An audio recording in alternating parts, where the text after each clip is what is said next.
Everyone, आप सभी का हमारे चैनल पे स्वागत है बच्चों।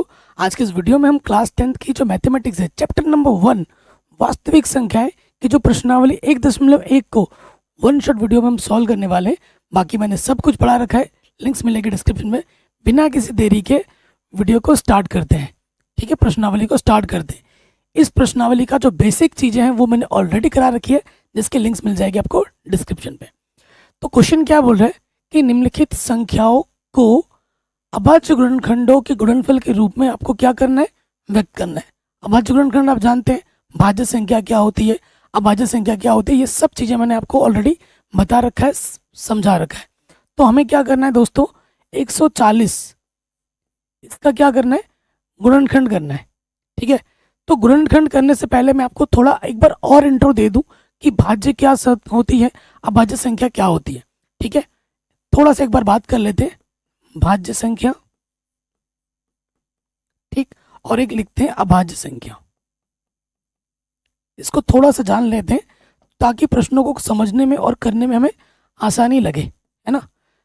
देखो, भाज्य संख्या क्या होती है, जिसके दो से ज्यादा गुणज हो, दो से अधिक गुणनखंड हो, दो से अधिक गुणनखंड हो। ठीक है, उसे हम भाज्य संख्या कहते हैं। अभाज्य संख्या में केवल दो गुणनखंड होता है, केवल दो गुणनखंड होता है, ये आप ध्यान रखिएगा।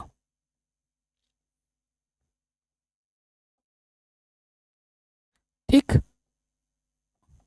आपको मैं उदाहरण दे देता हूं, उदाहरण से बात समझ में आ जाएगी। देखो, जैसे मैंने यहां संख्या लिखा 4, यहां लिखा मैंने 8। तो 4 2 से कटेगा, 4 4 से कटेगा और 4 1 से भी कटेगा। तो इसके दो से ज्यादा गुणनखंड आ गए, यानी कि ये भाज्य है। भाज्य क्या होता है, वो संख्या जो किसी संख्या से विभाजित हो जाए। ठीक है, 8 किससे कटेगा, 2 से कटेगा, 4 से कटेगा। ठीक है, 8 8 से भी कटेगा और 8 1 से भी कटेगा। तो यहाँ पर दो से ज्यादा गुणनखंड आ गए। तो ये जो 8 है, ये जो 4 है, ये क्या है, ये हमारी भाज्य संख्या है। रही बात अभाज्य संख्या की, जैसे मैंने यहाँ उदाहरण दे दिया 2 3 5, तो 2 सिर्फ 2 से कटेगा और 1 से कटेगा, 3 3 से कटेगा और 1 से कटेगा, 5 5 से कटेगा और 1 से कटेगा। तो वो संख्या जो सिर्फ स्वयं से और 1 से विभाजित होता है, स्वयं से और 1 से विभाजित होता है, उसको हम अभाज्य संख्या कहते हैं। अभाज्य संख्या को अंग्रेजी में बोलते हैं प्राइम नंबर्स, और भाज्य संख्या को बोलते हैं कॉम्पोजिट नंबर अंग्रेजी में। आई बात समझ में। एक प्रमेय होती है फंडामेंटल थ्योरम ऑफ अरिथमेटिक, वो क्या कहती है, गणित का आधारभूत प्रमेय। वो आप समझ लीजिए, एक टॉपिक आएगा अंक गणित की आधारभूत प्रमेय। इसको थोड़ा सा और जान लेते हैं, उसके बाद प्रश्न स्टार्ट करेंगे। अंक गणित की आधारभूत प्रमेय ये क्या कहती है। ठीक है, ये प्रमेय ये कहती है कि दुनिया में कोई भी भाज्य संख्या ले लो, आप आपके मन में कोई भी एक भाज्य संख्या आ रही होगी, ले लीजिए, उस भाज्य संख्या को मैं अभाज्य संख्या के गुणनफल के रूप में लिख सकता हूं। ठीक है, ये कहती है अंक गणित की आधारभूत प्रमेय। जैसे मैंने एक संख्या ले ली है, सपोज करो मैंने एक संख्या ले ली है 16 या फिर 15, ये एक भाज्य संख्या है। 15 एक भाज्य संख्या, 3 से भी कटेगा, 5 से भी कटेगा। तो देखो, इसका अगर गुणनखंड करेंगे, 3 ही बचे 15, 5 एकम 5, तो मैं 15 को कैसे लिख सकता हूँ, 3 गुणे 5 लिख सकता हूँ, या फिर 5 गुणे 3 लिख सकता हूँ, उससे कोई फर्क नहीं पड़ने वाला। लेकिन अगर आप विशेष ध्यान देंगे कि भैया ये जो 3 है, ये जो 5 है, ये कैसी संख्या है, ये एक अभाज्य संख्या है। ये कैसी संख्या है, एक अभाज्य संख्या है। तो अंकगणित के आधारभूत प्रमेय क्या कहती है कि दुनिया में कोई भी भाज्य संख्या हो, 15 क्या है, हमारी एक भाज्य संख्या है। ठीक है, ये 15 क्या है, एक भाज्य संख्या है। तो दुनिया में कोई भी भाज्य संख्या हो, उसको हम अभाज्य संख्या के गुणनफल के रूप में लिख सकते हैं। उसका ऑर्डर कुछ भी हो सकता है, जैसे 3 को आगे लिख लिया या 3 को पीछे लिख लिया, उससे फर्क नहीं पड़ता। ठीक है, लेकिन प्रमेय ये कहती है कि दुनिया में कोई भी भाज्य संख्या आप लोगे, उससे आप अभाज्य संख्या के गुणनफल के रूप में लिख सकते हो। तो मैंने आपको क्या बताया कि भैया भाज्य संख्या क्या होती है, जिसके 2 से अधिक गुणनखंड हो। अभाज्य संख्या क्या होती है, जिसके केवल 2 गुणनखंड हो। ठीक है, उदाहरण भी मैंने आपको दे दिया। उसके बाद मैंने आपको अंकगणित की आधारभूत प्रमेय भी समझा दी एकदम आसानी के साथ। इतना अगर आप समझ चुके हो तो हम आगे बढ़ते हैं प्रश्नावली में। ठीक है, आ जाते हैं प्रश्नावली में। प्रश्न क्या कह रहा था कि सभी संख्याओं को अभाज्य गुणनखंडों के गुणनफल के रूप में लिखिए। चलिए अब हम करते हैं प्रश्नों को हल। 56 का करना है, 156 है, इकाई के स्थान बचा है 2 से कटेगा, 2 सत्ते 14, 1 बचा 16 हो गया, 2 अट्ठे 16। ठीक है, फिर कटेगा 2 से, 2 तिया 6, 1 बचा 18 हो गया, और 2 नम 18। ठीक है, फिर 3 से कटेगा, 3 एक कम 3, 3 तिया 9, और 13 एक कम 13। 13 क्या है? एक अभाज्य संख्या है, इसलिए 156 का जो अभाज्य गुणनखंड होगा, 2 कितनी बार है? 2 बार, 3 है 1 बार, और 13 है 1 बार। कोई भी डाउट या कोई भी अगर दिक्कत हो भाइयों और मेरे बहनों, तो एक बार वीडियो को दोबारा ज़रूर देखिएगा। ठीक हो गया। नेक्स्ट आ जाते हैं, क्या है? 3 8 2 5, इसका हमें करना है। तो 5 है, 5 से कटेगा, 5 सत्ते 35, 38 में से 35 कटेगा, 3 बचेगा, 32 हो गया 2 आने पर। तो 5 छंग 30, 2 बचा 25 हो गया, 5 बचे 25। ठीक है, 5 सत्ते 35, 3 बचा था 32 आ गया, 5 छंग 30, 2 बचा 25 हो गया, 5 बचे 25। फिर 5 से कटेंगे, 5 कम 5, 2 बचा, पीछे से 6 आया 26 हो गया, 5 बचे 25, 1 बचा, 5 आया 15 हो गया, और 5 थिया 15। देखो संख्याओं का योगफल 9 आ रहा है, 3 से कटेगा तो पूरी संख्या 3 से कटेगी। काटो, 3 ही बचे 15, 3 एक कम 3। फिर किससे कटेगा ये? फिर 3 से कटेगा, 3 एक कम 3, 2 बचा, 3 सत्ते 21। फिर ये आ जाएगा 17 एक कम 17। तो जो अभाज्य गुणनखंड होगा 3 8 2 5 का, देखो 5 कितनी बार है? 2 बार है, 3 कितनी बार है? 2 बार है, और 17 कितनी बार है? 1 बार है। कोई डाउट, कोई दिक्कत नहीं होगी, है ना? तो ये इसका अभाज्य गुणनखंड हमें मिल गया। आगे बढ़ते, 5005 है, 5005 है, इसका हमें अभाज्य गुणनखंड करना है। इकाई के स्थान में 5 है, 5 से कटेगा, 5 एकम 5 0, 5 एकम 5। किससे कटेगा? 7 से, 7 एकम 7, 3 बचा 0 आ गया, 7 चक्कू 28, 2 बचा 1 आ गया, 7 तिया 21। किससे कटेगा? 11 से, 11 एकम 11, 3 बचा 11 तिया 33, और 13 एकम 13। इसलिए जो अभाज्य गुणनखंड होगा 5005 का, वो आपका हो जाएगा 5 गुणे 7 गुणे 11 गुणे 13।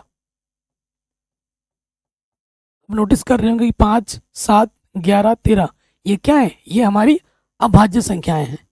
ठीक है, अगले प्रश्न में आ जाओ। ये वेरी इंपॉर्टेंट है, 7429। ये कुछ फेमस क्वेश्चन है जो कि एग्जाम में बार बार आते हैं।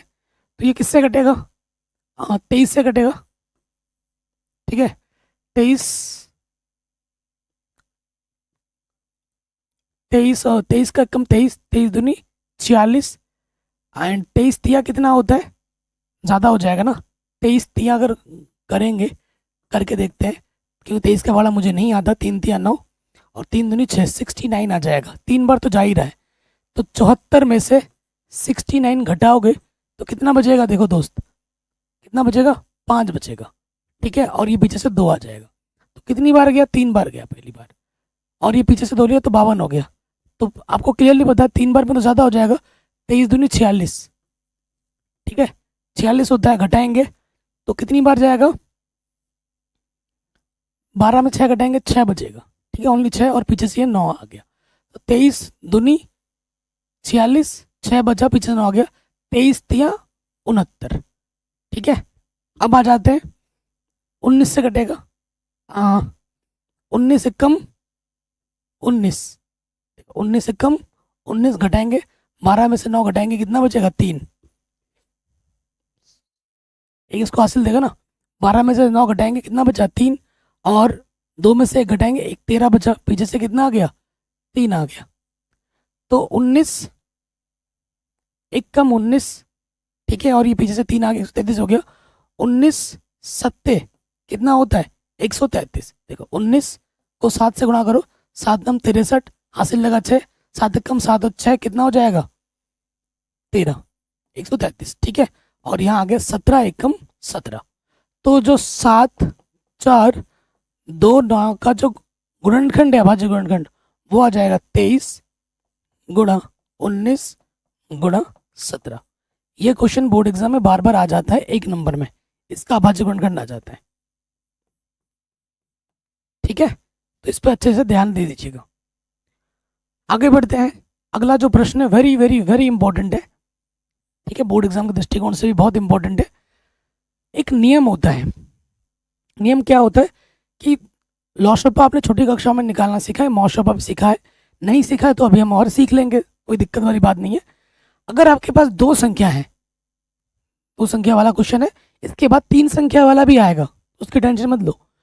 2 संख्या में एक विशेष गुण होता है कि जो 2 संख्या का जो गुणनफल होता है वो उनके एचसीएफ गुणा एलसीएम के बराबर होता है। इस पर बेस्ड क्वेश्चन बोर्ड एग्जाम में आता ही आता है, ठीक है। 2 संख्याओं का जो गुणनफल होता है वो उसके एलसीएम गुणा एचसीएफ के बराबर होता है। कॉपी पे नोट करके लिख लीजिएगा, वेरी इंपॉर्टेंट है। बोर्ड एग्जाम में 1 नंबर का या 2 नंबर का क्वेश्चन हर साल आता ही आता है।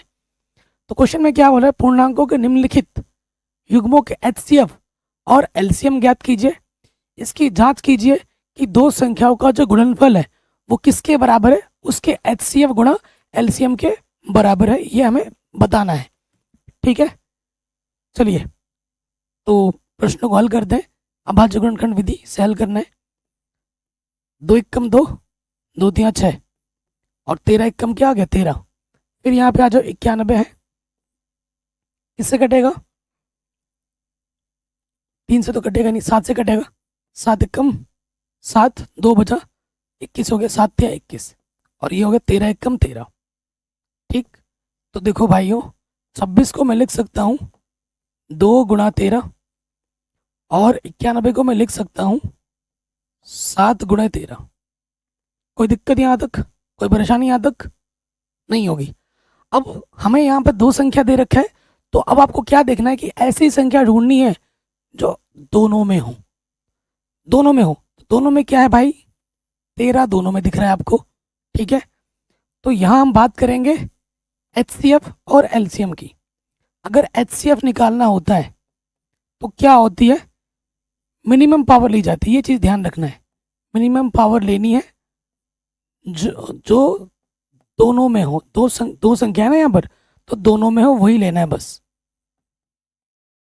और जो दोनों में उसकी क्या लेनी है, मिनिमम पावर, न्यूनतम घात लेनी है, ठीक है। तो देखो भाई दोनों में क्या है हमारे पास, दोनों में 13 ही है और 13 की न्यूनतम घात कुछ नहीं तो 1 है, यानी कि जो एचसीएफ हमारे पास कितना है 13 है। एचसीएफ हमारे पास कितना है 13 है। अब हम बात करेंगे एलसीएम की। किसकी बात करेंगे, एलसीएम की। तो एलसीएम में क्या होता है, मैक्सिमम पावर लेते हैं, मैक्सिमम पावर लेते हैं जो दोनों में हो,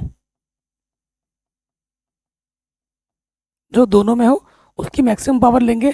साथ ही साथ बचे को, जो बच जाएगा ना, बचे को गुणा कर दो, ठीक है, बचे को गुणा कर दो। ये सिंपल सा नियम है।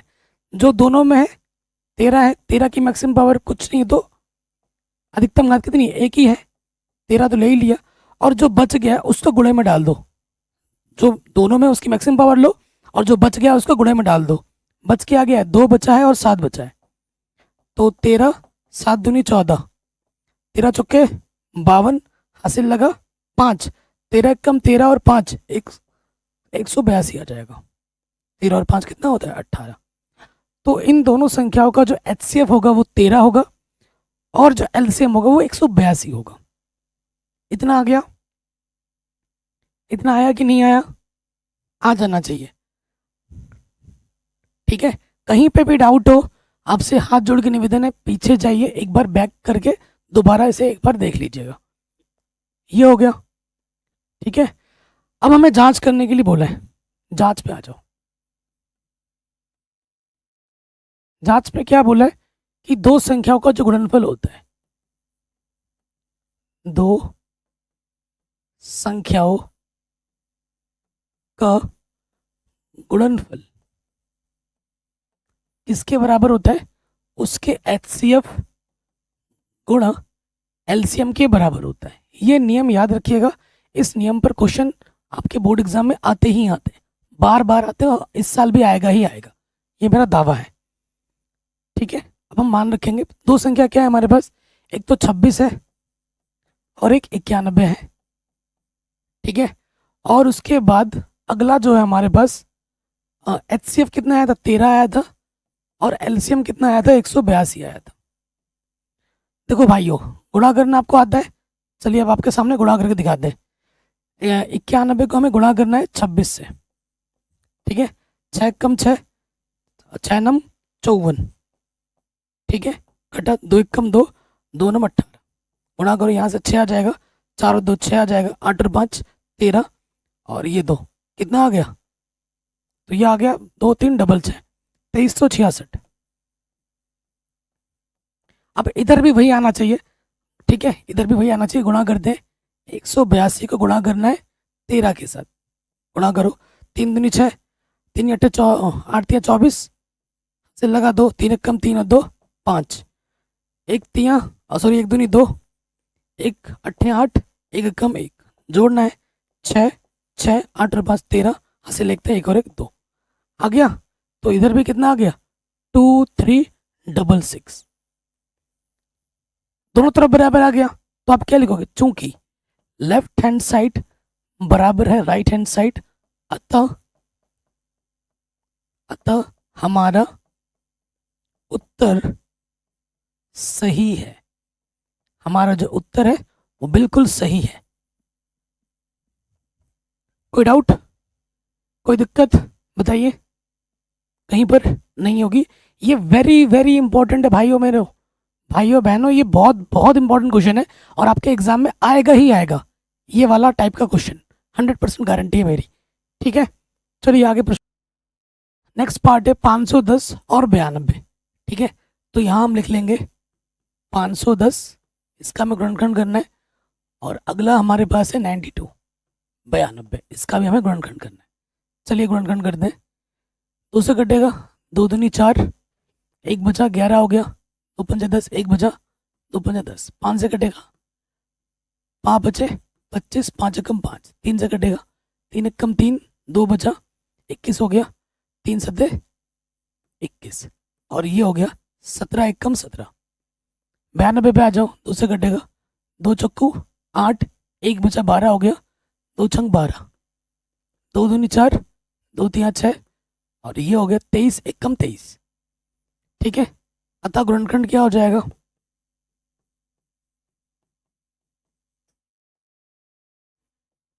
हमारे पास जो गुणनखंड होगा 510, उसको मैं लिख सकता हूँ, 2 कितनी बार है भाई, एक ही बार है, 3 एक ही बार है, 5 एक ही बार है, और 17 भी एक ही बार है। ठीक, उसके बाद हमारे पास 92 आ जाता है, 2 बार है। ठीक है, 3 है ही नहीं, सीधा सीधा क्या है 23 है। ओके, तो ये काम हो जाने के बाद हम क्या देखते हैं कि वो संख्या जो दोनों में है उनको लेना है। तो देखो ये चीज़ दोनों में है, 2 ही है जो कि दोनों में है। ठीक है, अब हमें क्या निकालना है, निकालना है एचसीएफ, जो दोनों में है उसकी न्यूनतम घात। तो 2 की न्यूनतम घात कितनी है, 1, यानी कि आंसर आ जाएगा 2। अब आ जाओ एलसीएम निकालना है, जो दोनों में है उसकी मैक्सिमम पावर। तो 2 की मैक्सिमम पावर कितनी है, 2, बाकी तो सारे बच गए, 3 बचा, 15 बचा, 17 बचा, 23 बचा। 3 गुणा 5 गुणा 17 गुणा करो, तो ये हो जाएगा 2 दूनी 4, 2 दूनी 4, 4 गुणे 5 ही हो गया, और 17 दिया 51। ठीक है, इसको ढंग से लिख देते हैं, 17 दिया 51, 4 पंजे 20, 20 गुणा 51, सही कर रहा हूँ ना मैं कैलकुलेशन। अच्छा 23 छोड़ दिया मैंने, 3 लिखा, 5 लिखा, 17 लिखा, 23 नहीं लिखा था, गुणे में यहाँ 23 भी होगा। ठीक है, गुणे में यहाँ 23 भी होगा, ये छूट जा रहा था हमसे। तो गुणा करेंगे 51 दूनी, तो एक कम दो, दो पंचे 10, ये 23 हो गया। गुणा करते हैं, लॉसोपा क्या आता देखते हैं। 23 गुणा 0 0, 23 दूनी 46, ये हो गया। 23 दूनी 46, 23 एक कम 23, 23460, ठीक है। कितना आ रहा है? 23460, आपके सामने मैंने गुणा किया। चलिए अब हम जांच करेंगे। क्या करेंगे दोस्त? जांच करेंगे। चलिए जांच करते हैं। जांच क्या है कि दो संख्याओं का जो गुणनफल होता है वो HCF गुणा LCM के क्या होता है? बराबर होता है। इसे अच्छे से कॉपी में लिख के सजाओ। देखो कई बच्चे बोलते हैं सर हमारी ना गणित में हम बहुत वीक है, कमज़ोर है। तो गणित में अगर अच्छा स्कोर करना है, अच्छा बनना है, इंटरेस्ट बनाना है, तो गणित की भी फेयर कॉपी बनाओ। क्वेश्चन को बार बार लिखा करो। जितना लिखोगे, कॉपी पेन चलाओगे, उतना आपका दिमाग गणित में स्ट्रांग बनता जाएगा। गणित मांगता है practice, revision, number of question की प्रैक्टिस ज़्यादा से ज़्यादा करनी है, ठीक है। ये चीज़ आपको ध्यान देना है। चलिए मान रखते हैं संख्या पहली क्या है? 510, और दूसरी क्या है? 92। और हमें HCF मिला है कितना?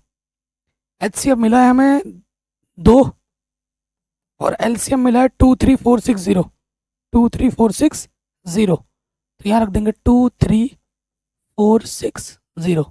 2 से आप गुणा कर दो तो 200, 2 छंग 12,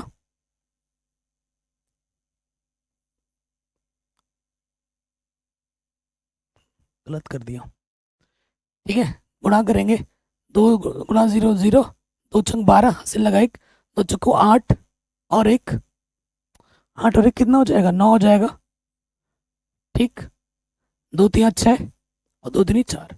सेम चीज़ इधर भी आ जाएगी, 46920।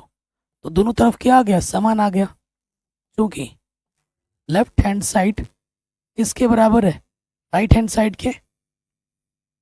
अतः हमारा उत्तर सही है, ठीक है। आप क्या लिखोगे? हमारा उत्तर बिल्कुल सही है। ये हमें हमारा उत्तर आराम से मिल जाएगा। आगे बात करते हैं। नेक्स्ट क्वेश्चन में वेरी वेरी इंपॉर्टेंट है। क्या हमारे पास 336 है, और अगला क्या है हमारे पास? 54 है। गुणनखंड करो तो 336 को काटोगे, 2 एक कम 2, 1 बचा 13 हो गया, 2 छंग 12, 1 बचा 6 आ गया, 16 हो गया, 2 अट्ठे 16। फिर कटेगा 2 अट्ठे 16, ठीक है। 2 अट्ठे 16 एंड 2 चौको 8। फिर काटोगे, 2 चौको 8, 2 दूनी 4, 2 दूनी 4 एंड 2 एक कम 2, 3 सत्ते 21, 7 एक कम 7। यहाँ आ जाओ, 2 दूनी 4, 1 बचा 14 हो गया, 2 सत्ते 14, 3 नम 27, 3 तिया 9, 3 एक कम 3। अब हम करेंगे गुणनखंड।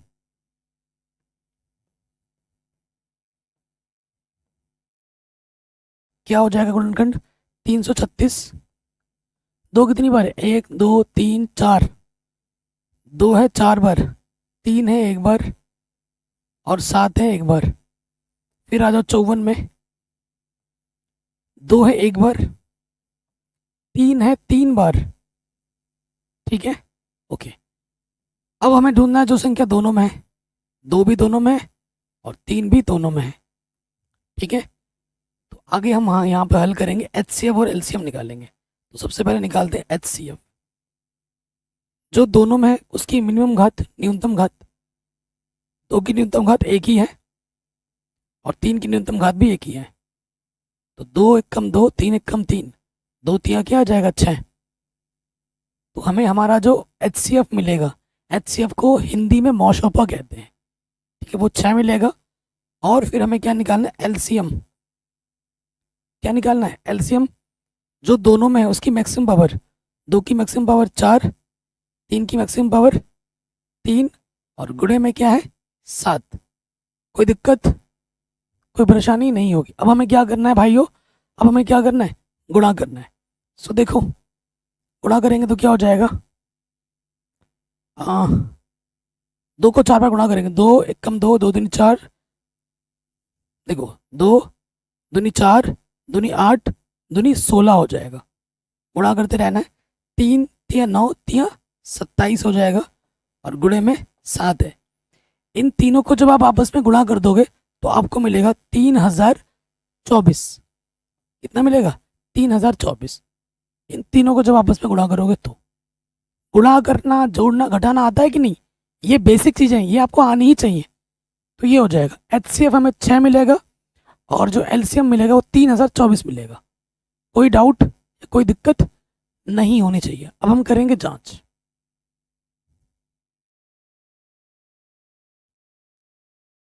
जांच आप जानते हैं क्या होता है, दो संख्याओं का जो गुणनफल होता है वो बराबर होता है HCF गुणे LCM की। यह भली बात ही जानते हैं, ठीक है। अब यहाँ मान रख के इसको करके देखते हैं। तो देखो भाइयों, दो संख्या क्या है हमारे पास, पहली संख्या 336, दूसरी संख्या 54, ठीक। और लॉस जो HCF है वो हमारा 6 है, जो LCM है वो हमारा 3024 है, ठीक है। कोई दिक्कत नहीं है, गुणा कर देंगे 6 से, तो गुणा करने पे ये आएगा 18144। यहाँ पे वही आ जाएगा 18144। क्वेश्चन कराते कराते इतना एक्सपीरियंस हो गया ना कि गुणा करने पे कितना आएगा वो रट चुका है ऑलरेडी। इतने सालों से बढ़ा रहे हैं ना तो रट चुका है। 18144 आ जाएगा। तो यहाँ लिख दोगे चूंकि बायां पक्ष इसके बराबर है, दायां पक्ष के बराबर है, अतः हमारा उत्तर सही है। हमारा उत्तर क्या है दोस्तों, बिल्कुल सही है। बताइए, इस तरीके से एग्जाम में लिखना है, प्रेजेंटेशन करके, अच्छी प्रेजेंटेशन करके बनाओगे तो इम्प्रेशन एग्जामिनर पे और अच्छा पड़ता है, नंबर पूरे मिलते हैं, ठीक है। ये चीज़ अपने दिमाग में रखा करिए। नेक्स्ट क्वेश्चन पे आ जाते हैं। देखो अब अभी तक हम दो दो वाले थे ना, अब कितने आ गए, 3। कह रहे हैं अभाज्य गुणनखंड विधि द्वारा निम्नलिखित पूर्णांकों के HCF और LCM ज्ञात कीजिए। HCF और LCM ज्ञात कीजिए। इस प्रश्न के बाद आपको मैं एक कॉन्सेप्ट सिखाऊंगा, ठीक है। इस प्रश्न के बाद क्यों, अभी सिखा देता हूँ। अगर तुमसे कोई बोले, ये चीज़ ना आपको NCERT में नहीं मिलेगी, लेकिन एग्जामिनर या कोई भी पढ़ा लिखा व्यक्ति आपसे पूछ सकता है, ठीक है। वाइवा होता है ना, प्रैक्टिकल, आजकल तो प्रैक्टिकल भी होते हैं, उसमें एग्जामिनर आके पूछ सकता है आपसे। क्या पूछेगा, एक चीज़ हमेशा ध्यान रखिएगा कि कोई भी संख्या होगी ना, 2 संख्या या 4 संख्या, कितनी भी संख्या क्यों ना हो, उसके LCM को उसका HCF पूरा भाग देता है। दशमलव नहीं, प्रॉपर डिवीजन जिसे कहते हैं, पूरा भाग जाता है। ये अपने मन में रखिएगा, ठीक है। अब आपको एक क्वेश्चन दे रहा हूँ, ठीक है। इस चीज़ को समझने के लिए उदाहरण लेते हैं। ये कोई भी चीज़ आपको NCERT में नहीं मिलेगी। मैंने बोला कि 2 संख्या है जिनका जो HCF है वो 3 है और जो LCM है वो 13 है। क्या ये पॉसिबल है, ये मैंने आपसे पूछ दिया। मैं ही आपका एग्जामिनर हूँ। सपोज करो मैं आपके कॉलेज में आया हूँ, स्कूल में आया हूँ, और आपके वाइवा में बुलाया मैंने प्रैक्टिकल में, और ये क्वेश्चन मैंने आपसे पूछ दिया। अगर ये आप सही बता देते हो तो मैं आपको 20 में से 20, 30 में से 30 नंबर दे दूंगा प्रैक्टिकल में। अगर नहीं बताते हो तो फिर दिक्कत हो जाएगी। बताओ, पहले तो वीडियो को पॉज करो, क्या ऐसा संभव है कि किसी 2 संख्या का HCF 13 हो और HCF 3 हो और LCM 13 हो? पॉसिबल है? तो आप कहोगे चेक कर लेंगे, एक सेकंड रुकिए सर, चेक कर लेते हैं। कहोगे सर नहीं, ये संख्या, ये चीज़ हो ही नहीं सकती, कि भाई ऐसी दुनिया में कोई संख्या नहीं है सर जिसका HCF 3 हो और LCM 13 हो। ऐसी दुनिया में कोई भी संख्या नहीं है, क्योंकि 13 का जो हम 3 से भाग देंगे तो भाग दशमलव में जा रहा है, दशमलव में नहीं जाना चाहिए, प्रॉपर पूरा भाग देना चाहिए। जैसे 4 को मैं अगर 2 से भाग दूं, 2 दूनी 4, प्रॉपर डिवीजन कहते हैं इसे। इसको भाग दूंगा तो ये दशमलव में चलता जाएगा, ठीक है, प्रॉपर डिवीजन होना चाहिए, दशमलव आना ही नहीं चाहिए। तो ये ऐसी स्थिति संभव नहीं है। अगर मैं ऐसा बोल दूं, एक क्वेश्चन और बना देता हूं यहीं पर, कि मान लो कि HCF दो संख्याओं का 2 है और LCM 12 है, क्या ये स्थिति संभव है? क्या ये स्थिति संभव है, बताओ। तो आप कहोगे सर एक सेकंड रुकिए, 12 LCM को 2 से भाग देंगे, 2 छंग 12, पूरा पूरा चला गया। सर ये पॉसिबल है, पॉसिबल है, आप ये बोल दोगे कि भैया पॉसिबल है कि 6, क्योंकि LCM को HCF ने पूरा पूरा भाग प्रॉपर डिवाइड कर दिया है, अर्थात ये स्थिति संभव है। ये क्वेश्चन एग्जामिनर आके पूछता है वाइवा में, और बच्चे बता नहीं पाते, क्यों? क्योंकि ये क्वेश्चन आपके NCERT में नहीं है, लेकिन आपके ही चैप्टर का है, ठीक है। और NCERT के वो क्वेश्चन जो बोर्ड एग्जाम में बार बार आते हैं, और NCERT के बाहर के वो क्वेश्चन जो बोर्ड एग्जाम बार बार आते हैं, सब कुछ पढ़ा रखा है, लिंक्स मिल जाएगा डिस्क्रिप्शन में। इस वीडियो के बाद उस वीडियो को भी जरूर देख लेना, सोने पे सुहागा हो जाएगा, ठीक है। चलिए अब इस प्रश्न पे आ जाते हैं। क्या करना है? गुणनखंड विधि से 12, 15 और 21 का क्या निकालना है? लॉशपा और मौशपा निकालना। 12, 15 और यहाँ लिख दिया मैंने 21। चलिए एक एक करके करते हैं। 12, 2 छंग 12, 2 तिया 6, 3 एकम 3। जब तक एक ना आ जाए तब तक हमें करना होता है, ये आप जानते ही हैं। 3 बजे 15, 5 एकम 5, 3 सते 21, 7 एकम 7, ठीक है। जब तक एक ना आ जाए तब तक हमें करना होता है। अब देखिए, लिखेंगे हम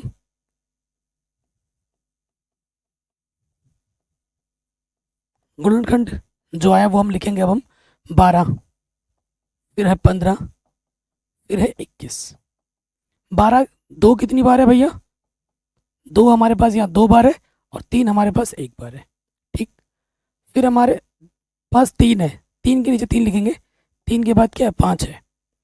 फिर 21 में 3 है, और क्या है? 7 है। तो यहाँ देखिए भाई, यहाँ पर हमारे पास 3 संख्या है, तो हमें देखना तीनों में कौन सी संख्या है। 4 होगा तो देखना चारों में कौन संख्या है। नियम वही है, 2 के लिए जो नियम था ना, 3 के लिए भी वही होगा, 4 के लिए भी वही होगा, और जितने भी दे दो भाई सबके लिए वही नियम ही है। अब 3 संख्या है हमारे पास, तो हमें ऐसी संख्या ढूंढनी है जो तीनों में हो, जो तीनों में हो। वो संख्या क्या है? 3 ही है, ठीक। अब हमें क्या निकालना है? अब हमें निकालना है LCM और HCF। HCF में क्या हो जाएगा? जो तीनों में है उसकी न्यूनतम घात। 3 की न्यूनतम घात क्या है? यहाँ पर 1 ही है, यानी कि क्या आ जाएगा? 3। फिर क्या निकालना है आपको? LCM, जो तीनों में है उसकी अधिकतम घात। 3 की अधिकतम घात 1 ही है, 3।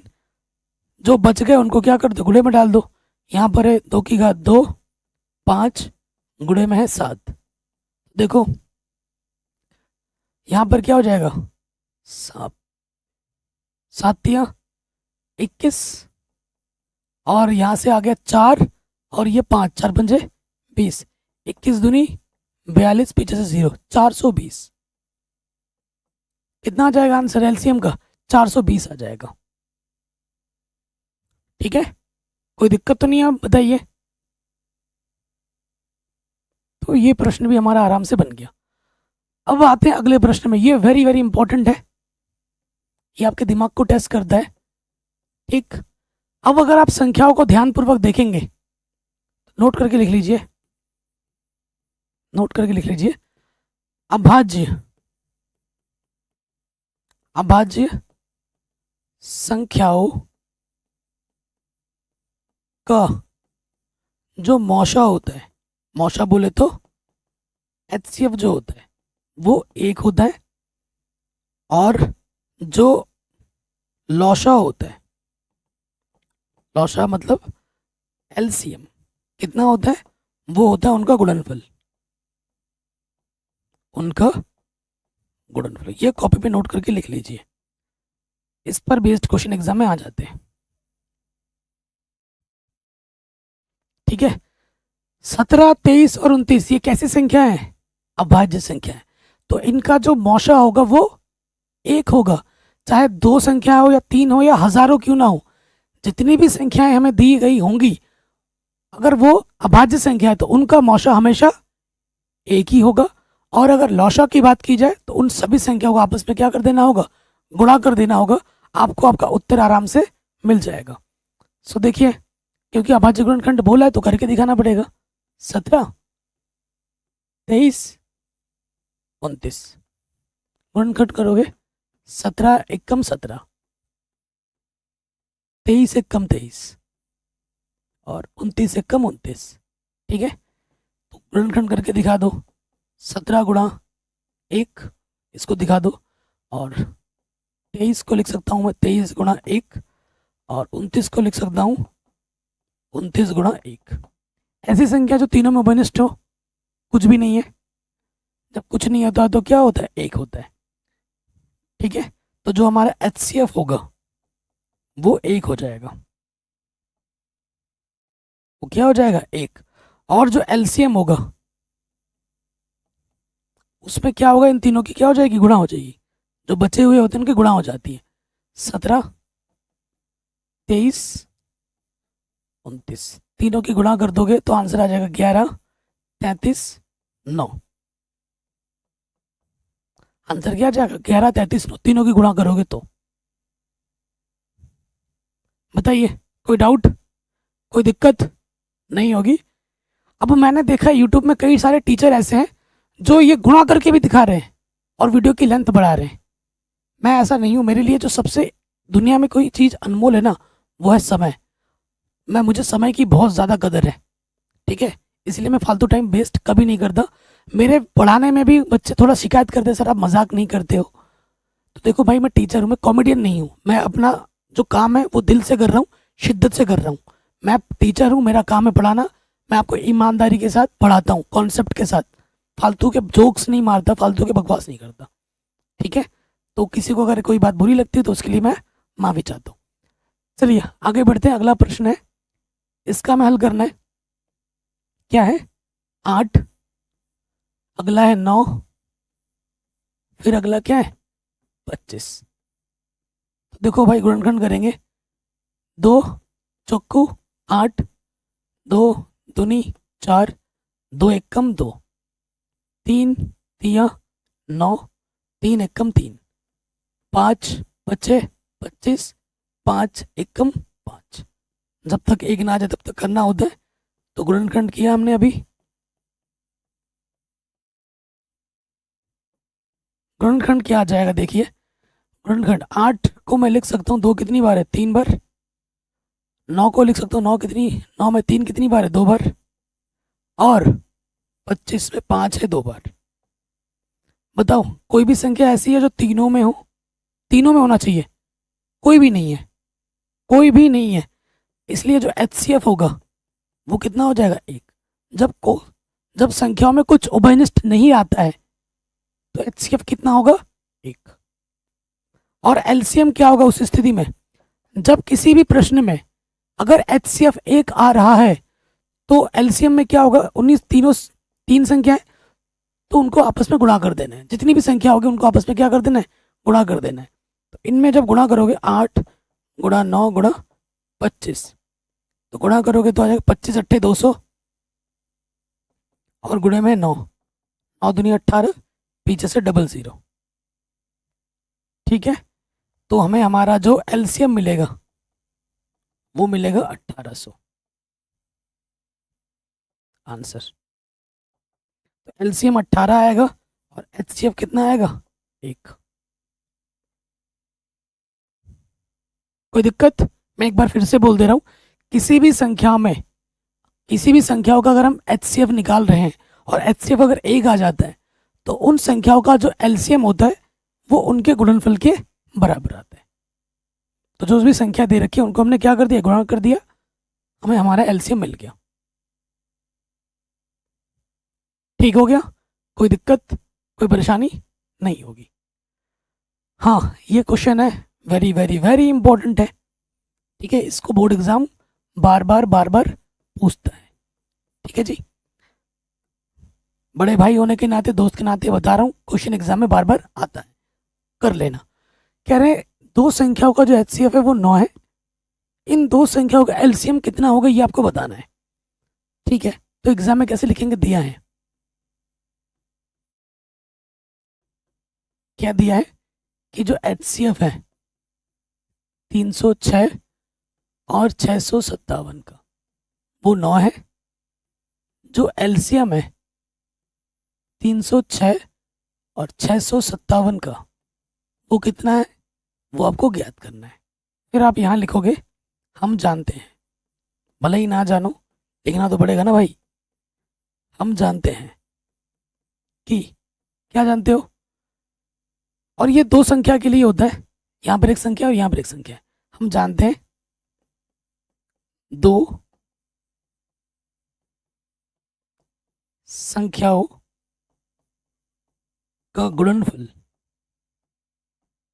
किसके बराबर होता है, लॉशअपा गुणे मॉशअपा के, HCF गुणा LCM के। ठीक है जी, ये नियम आप भली भांति जानते हो। इसको थोड़ा डब्बे में भी बंद कर दिया, थोड़ा अच्छा लगे। अब हम मान रखेंगे, पहली संख्या हमारी कितनी है 306, दूसरी संख्या हमारी है 657। HCF हमें 9 दे रखा है और हमें LCM ज्ञात करना है। ठीक है भैया, ये 9 भैया गुणे में है, बराबर के स्थिर पे चिन्ह बदल जाता है, यहाँ पे गुणे में, इधर के क्या हो जाएगा, बट्टे में आ जाएगा। तो 306 गुणा 657, ये 9 गुणे में है, इधर के क्या आ जाएगा, बट्टे में।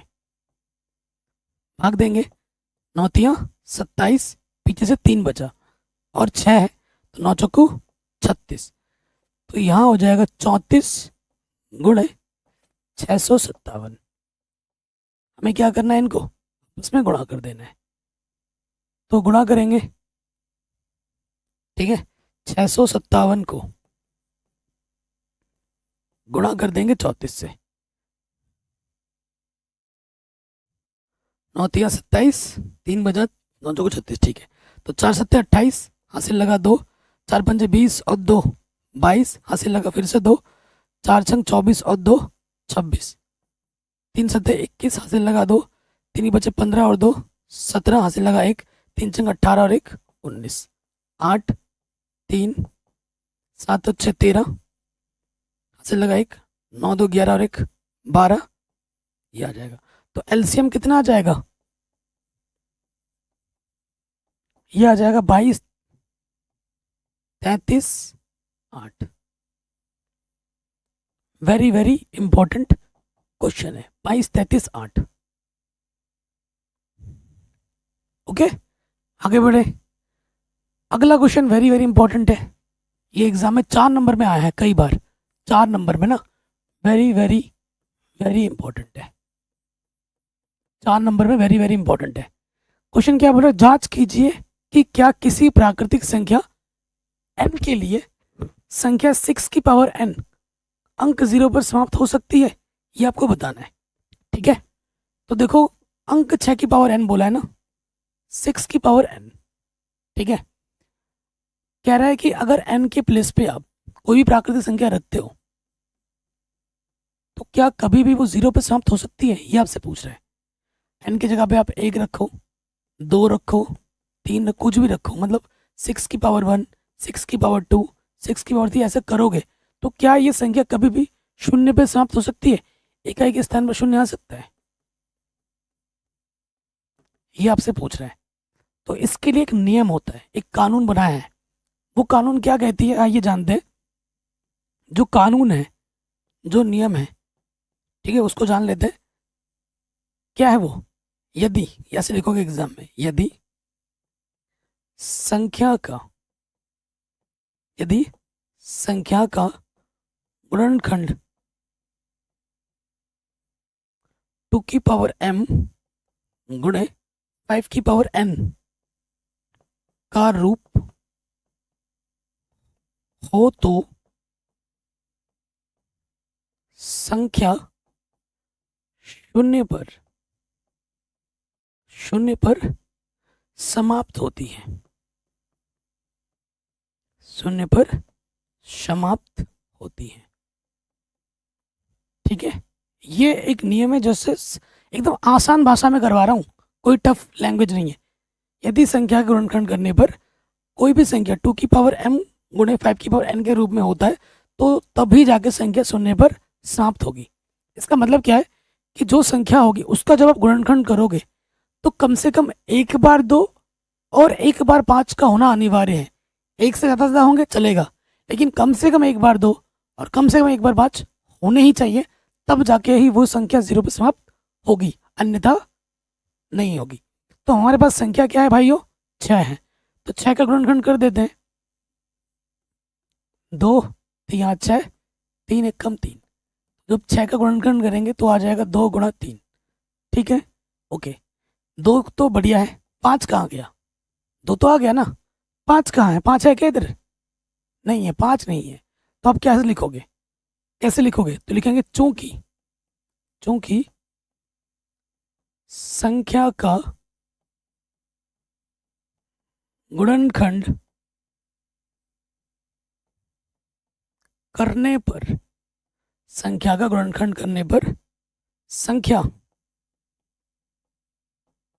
2 की पावर m गुणा 5 की पावर n का रूप नहीं है, नहीं है। इसलिए 6 की पावर n कभी भी शून्य पर समाप्त नहीं हो सकती,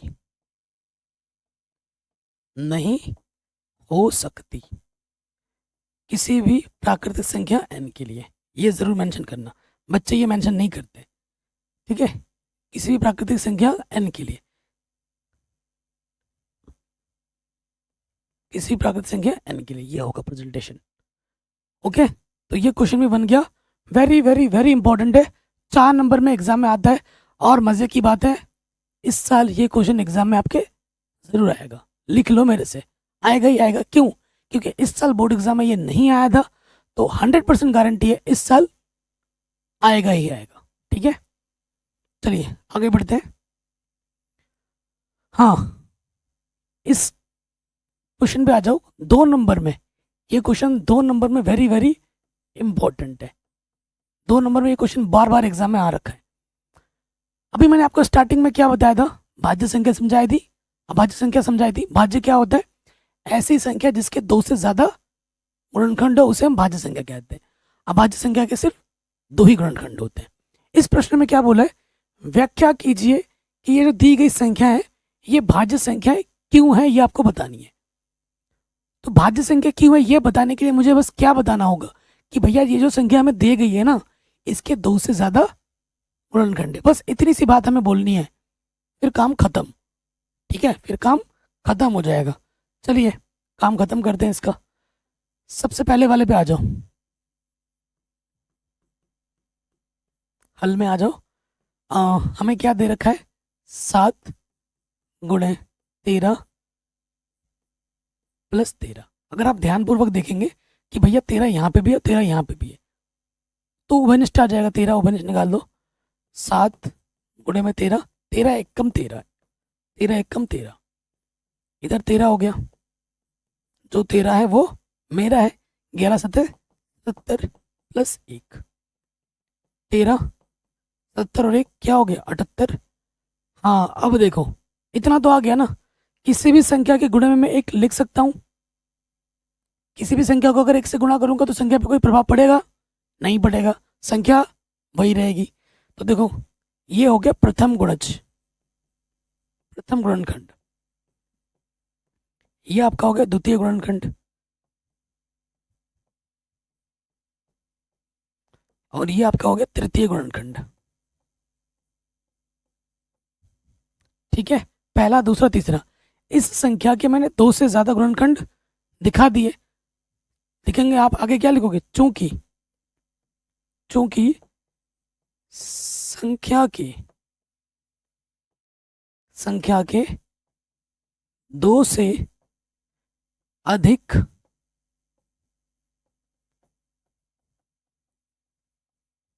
गुणनखंड हैं, इसलिए यह संख्या भाज्य संख्या होगी। इसलिए ये संख्या क्या होगी, भाज्य संख्या होगी। कोई दिक्कत, कोई परेशानी बिल्कुल नहीं होनी चाहिए, है ना। चलिए अगले क्वेश्चन पे आ जाओ। 7 गुणा 6 गुणा 5 गुणा 4 गुणा 3 गुणा 2 गुणा 1, ये 5 है। ठीक है, ये संख्या हमें दे रखी है। अब इसमें देखो इधर भी 5 है, इधर भी 5 है। 5 को हम क्या निकालेंगे, ओभनिश निकाल देंगे। 7 गुणा 6, 5 एकम 5, 4 गुणा 3 गुणा 2 गुणा 1, 5 एकम 5, बाहर आ गया था 5। आगे हल करेंगे। हाँ, 7 छंग 42, 4 तिया 12, 12 दूनी 24। किसी भी संख्या को 1 से गुणा करें वही रहता है 24, और यह है 1। 5 24 दूनी 48 का 8, हासिल लगा 4। 24 चौके 96, 24 चौके 96 और 4 कितना हो जाएगा, 100। तो ये आ जाएगा 100, प्लस में 1, तो ये आ जाएगा 1009। अब आपको पता है किसी भी संख्या में आप गुणे में क्या लिख सकते हो, 1 लिख सकते हो। ठीक है, और ब्रैकेट का मतलब क्या होता है, गुणे के संबंध में। इस ब्रैकेट को हटा दोगे तो इसके बीच में क्या संबंध होता है, गुणे का होता है। 5 गुणा 1009 गुणा 1 है कि नहीं। तो आप देख पाएंगे कि भैया ये प्रथम गुणज है, पहला गुणनखंड, ये द्वितीय गुणनखंड, और ये तीसरा गुणनखंड, तृतीय गुणनखंड। क्या लिख दे रहा हूं यार, तृतीय लिखना है ना, शुद्ध हिंदी, तृतीय गुणनखंड। ठीक है, बाकी लैंग्वेज फिर से वही आ जानी है। यहाँ पर क्या लिखोगे, यही लैंग्वेज। क्योंकि संख्या के 2 से अधिक गुणनखंड है, अर्थात यह संख्या एक भाज्य संख्या है। यहाँ पे भी वही लैंग्वेज आ जाएगी दोबारा से।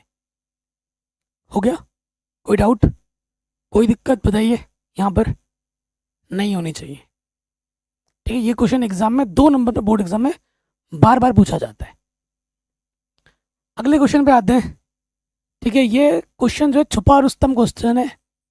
मैं इस क्वेश्चन को बोर्ड एग्जाम में देता हूँ, हालांकि ये क्वेश्चन कम आया है, लेकिन मेरे हिसाब से ये क्वेश्चन बहुत शानदार और जानदार क्वेश्चन है। अगर मैं बोर्ड का पेपर बनाता ना तो ये क्वेश्चन मैं ज़रूर देता। और ये क्वेश्चन आया है 2-3 बार, लेकिन ज़्यादा नहीं आया। लेकिन इसका मतलब ये नहीं कि ये इंपॉर्टेंट नहीं है, हो सकता है इस साल आ जाए, क्योंकि ये क्वेश्चन अच्छा क्वेश्चन है, आपके दिमाग को टेस्ट करेगा और बहुत ही आसान है, और ये एग्जाम में कई बार आ रखा है। कह रहे किसी खेल के मैदान के चारों ओर एक वृत्ताकार पथ है। देखो, खेल का मैदान है, इसके चारों ओर वृत्ताकार पथ है। ठीक है, ये पथ है। ठीक है, ये रास्ता है। यहाँ पर आपको क्या करना है, सर्कुलर पाथ है, यहाँ पर दौड़ते हैं। ठीक है, रेसिंग ट्रैक समझ लो, ऐसा कुछ है। प्रश्न आगे बढ़ते हैं। प्रश्न में क्या बोल रहे हैं, इस मैदान का चक्कर लगाने में सोनिया को 18 मिनट लगते हैं, जबकि इसी मैदान का चक्कर लगाने में रवि को 12 मिनट लगते हैं। मान लीजिए कि वो दोनों एक ही साथ, एक ही स्थान और एक ही समय पर चलना प्रारंभ कर रहे हैं, एक ही दिशा में चलते हैं, तो कितने समय बाद वे पुनः प्रारंभिक स्थान पर मिलेंगे। कितने समय बाद पूरा प्रारंभिक स्थान पर मिलेंगे। क्वेश्चन पढ़ के आप खुद बोलो, ऑनेस्टली बोलना, अच्छा क्वेश्चन लगा कि नहीं लगा। तो ऐसे क्वेश्चन आते हैं एग्जाम में, और ये बहुत ही आसान क्वेश्चन है। तो इस क्वेश्चन को करने से पहले ट्रिक करके कुछ लिख लीजिए कॉपी में अपने। ट्रिक या कॉन्सेप्ट नंबर 1, अगर किसी कॉन्सेप्ट, इस तरह के किसी कॉन्सेप्ट क्वेश्चन में अगर सेंस आता है अधिकतम का, सेंस आता है अधिकतम का, तो आपको निकालना होता है HCF।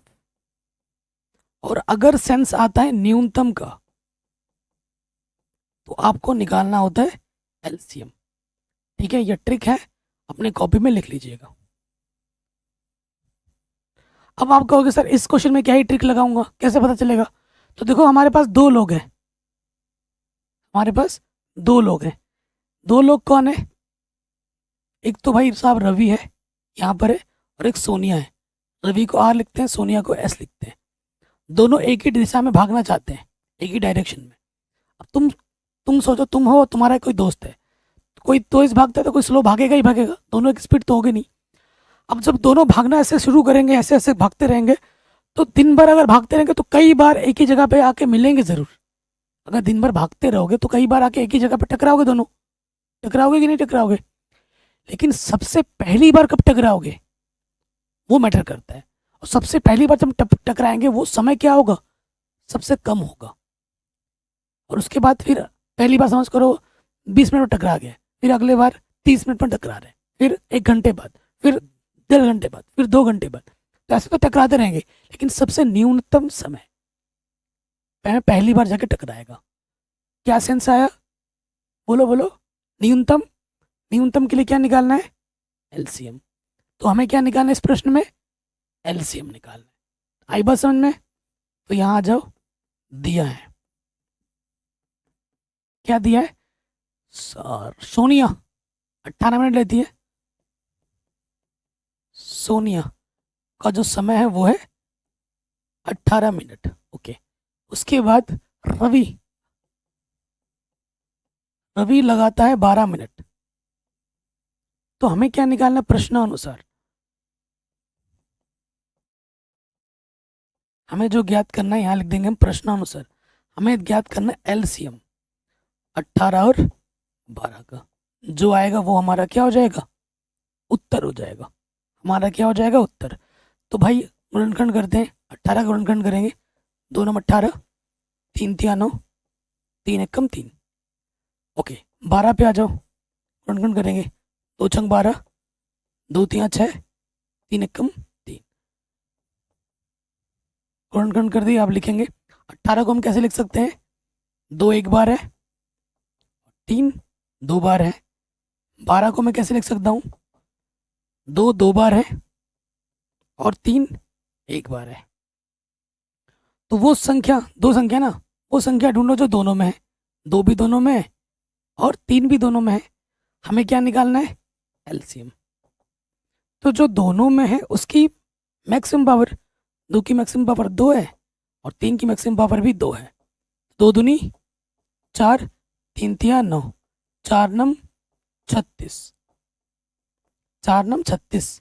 यानी कि दोनों पहली बार 36 मिनट बाद फिर से उसी जगह पे आकर मिलेंगे। ठीक है, कितने मिनट बाद मिलेंगे, तो लिखोगे रवि और सोनिया पुनः उसी स्थान पर 36 मिनट बाद मिलेंगे। ये कॉपी पे लास्ट में लिख देना है। ठीक है, कोई भी डाउट हो, कोई भी अगर दिक्कत हो, आप प्रश्न को एक बार दोबारा देख सकते हैं। तो इस तरीके से मैंने पूरा प्रश्नावली 1 शॉट में आपको समझा दिया है। आशा करता हूँ आपको वीडियो पसंद आई होगी। इसके जितने भी उदाहरण हैं और इसके जितने भी बेसिक्स हैं वो मैंने एक अलग से वीडियो बना रखी है, इसकी लिंक्स मिलेगी डिस्क्रिप्शन में, आप जाके देख सकते हैं। वीडियो को प्लीज़ शेयर करें, अपना ख्याल रखें और मेहनत करें, रिवाइज करें। ये रिवीजन सीरीज मैंने स्टार्ट की है आपकी अच्छी प्रिपरेशन के लिए। प्लीज़ सपोर्ट कीजिए, सब्सक्राइब जरूर करें जो कि बिल्कुल फ्री ऑफ कॉस्ट है। बाकी डिस्क्रिप्शन एक बार ज़रूर चेक कर लेना। जय हिंद, अपना ख्याल रखें।